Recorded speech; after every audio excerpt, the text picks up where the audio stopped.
One day I went to a bank. Yeah. At that time there were no restrictions of business, and I wrote a check and cash $10 million.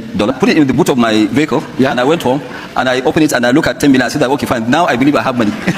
When we see videos of Dangote or Tedola Adenugan, we immediately think, I am going to be a billionaire. But do you really want to be a billionaire? Because if you do, we need to start thinking differently. We need to start thinking less about the money and more about the process. I find myself asking, how did they start?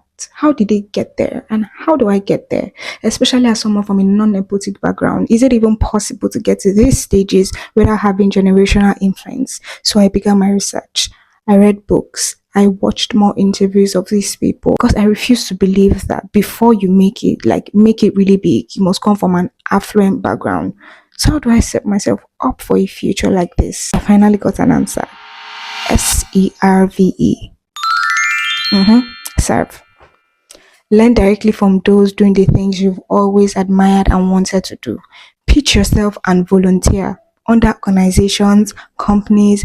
Go out there and get exposed to the areas you've always wanted to grow in. That is the answer, guys, because when you serve, you learn more than you've ever known about that field, about diverse areas, about how the market works in real time.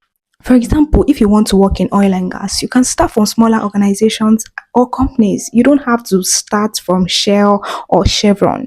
If you love fashion designing, start learning from that lady down your street. You don't have to wait till you save enough to go to Prudent Atalaya. If you love to own a big organization one day, dedicate a few years to working a 9 to 5 or a corporate job. I know as young people, we love comfort. We value our comfort. That is our priority, as it should be. But building a life of your dream does not come easy. So are you ready to be a billionaire?